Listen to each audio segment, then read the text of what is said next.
할렐루야, 우리 최강초등부 친구들 안녕하세요. 저는 최강초등부의 6학년 2반 황정하 선생님이에요. 오늘은 디모데 프로젝트 시즌1 큐티 프렌즈의 133번째 시간이에요. 그럼 기도로 함께 시작하겠습니다. 사랑의 하나님, 감사합니다. 오늘 우리 친구들이 또 말씀으로 아침을 깨워주시게 해주심에 감사드립니다. 오늘 하루 주님께서 주신 말씀을 잘 기억하며 지혜로운 하루 보낼 수 있도록 인도하여 주세요. 감사드리며 거룩하신 예수님의 이름으로 기도드렸습니다. 아멘. 자, 우리 친구들 먼저 오늘의 제목을 함께 읽어볼까요? 시작! 12 제자를 보내셨어요. 네, 잘 읽었어요. 오늘의 본문 말씀은 마태복음 10장 5절에서 9절 말씀입니다. 다 같이 읽어볼까요? 먼저 개역개정으로 정의한 친구가 읽어줍니다. 예수께서 이 12를 내보내시며 명하여 이르시되 이방인의 길로도 가지 말고 사마리아인의 고을에도 들어가지 말고 오히려 이스라엘 집에 잃어버린 양에게로 가라. 가면서 전파하여 말하되 천국이 가까이 왔다 하고 병든 자를 고치며 죽은 자를 살리며 나병 환자를 깨끗하게 하며 귀신을 쫓아내되 너희가 거저 받았으니 거저 주어라. 너희 전대에 금이나 은이나 동을 가지지 말고. 아멘. 네, 잘 읽었어요. 다음은 쉬운 성경으로 정의준 친구가 읽어줍니다. 예수님께서 12 제자를 보내시며 이렇게 지시하셨습니다. 이방 사람의 길로 가지 말고 사마리아 성에도 들어가지 마라. 너희는 이스라엘 집에 잃은 양에게로 가거라. 가면서 이렇게 전하여라. 하늘나라가 가까이 왔다. 환자들을 고쳐주고 죽은 사람을 일으켜 세우라. 문둥병 환자를 깨끗하게 하고 귀신을 내쫓아라. 너희가 거저 받았으니 거저 주어라. 금이나 은이나 동전을 내 허리에 돈주머니에 넣어두지 마라. 아멘. 네, 아주 잘 읽었어요. 자, 이 시간은 생각 퀴즈 시간입니다. 어떤 목사님이 신학교 1학년 때의 일이에요. 그 목사님께서는 구원받은 것이 너무나도 감사해서 동네에 전도하러 나갔어요. 한참을 이곳저곳을 다니다가 어떤 집에 가게 되었고 전도하기 전에 그 집 문 앞에 앉아서 기도했답니다. 하나님, 저는 이 집에 어떤 분이 사는지 모릅니다.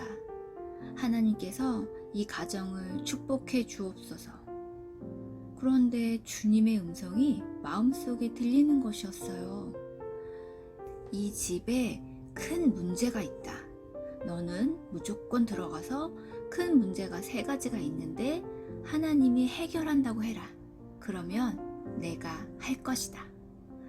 목사님께서는 초인종을 누르고 저는 하나님이 보내서 왔습니다 라고 말했어요. 문이 열리고 아주머니가 나왔어요. 목사님께서는 무조건 아주머니에게 큰 문제 3가지가 있는데 하나님께서 그 문제를 해결하신다고 하십니다. 라고 말했답니다.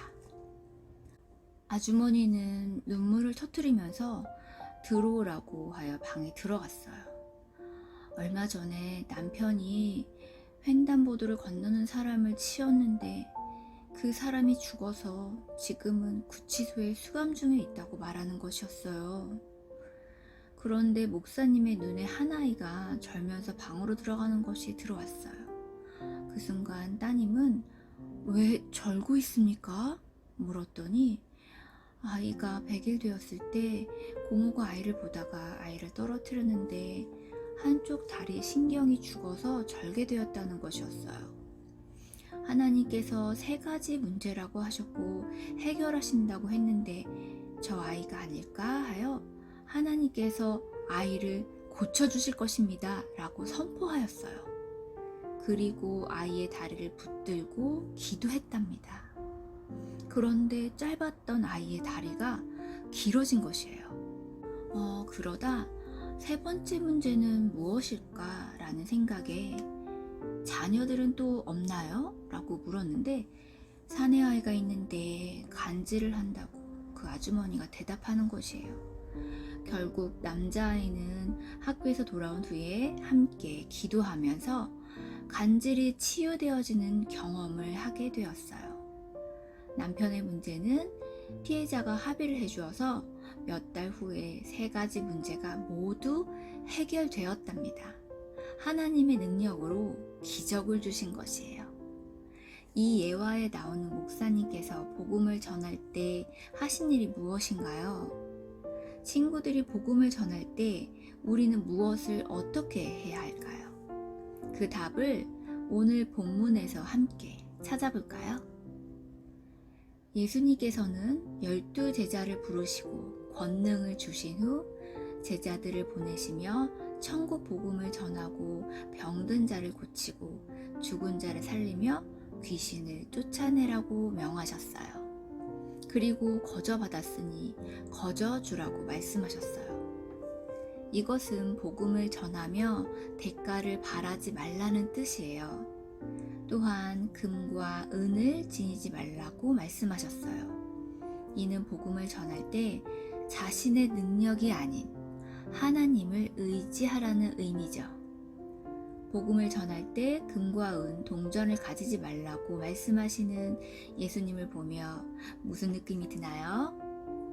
예수님께서는 제자들에게 능력을 주시고 복음 전파의 대상과 구체적인 행동 지침까지 알려주시며 복음 전파자에게 필요한 것은 오직 주님을 향한 전적인 위탁과 믿음이라는 것을 말씀하세요. 제자들이 자신의 능력이 아니라 오직 하나님만 의지해 복음을 전하며 복음을 거절당하는 상황에서도 두려움 없이 믿음으로 전진하도록 가르치신 것이에요. 이처럼 제자는 복음을 전할 때 유혹이나 어려움이 찾아오기도 하지만 넘어지거나 두려워하지 말고 믿음으로 나아가야 해요.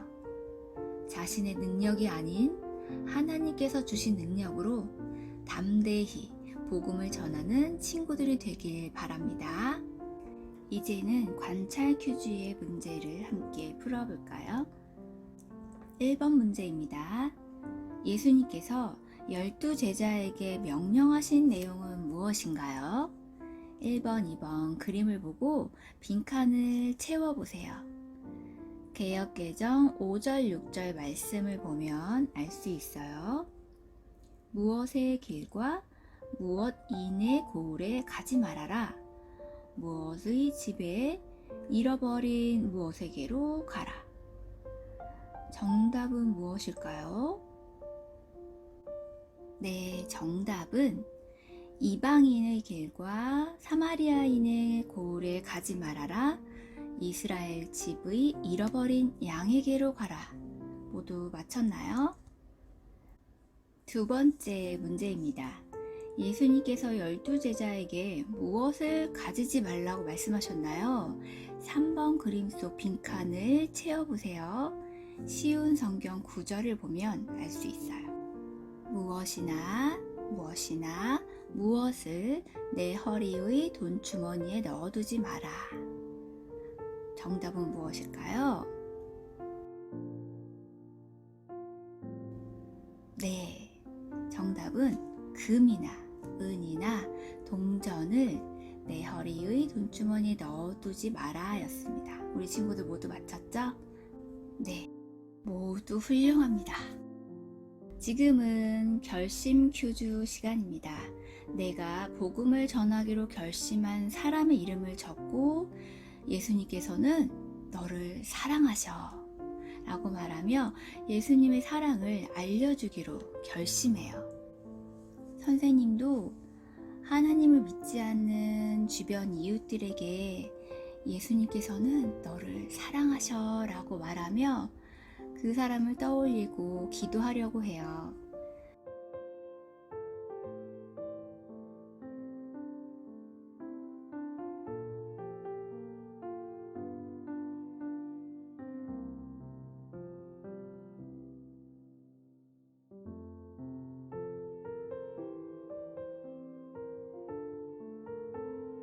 친구들이 오늘 조금 복음을 전하기로 결심한 친구에게 오늘 하루 꼭 예수님께서는 너를 사랑하셔 라고 말하며 예수님의 사랑을 알려줄 수 있는 우리 최강 초등부 친구들이 되기를 소망합니다.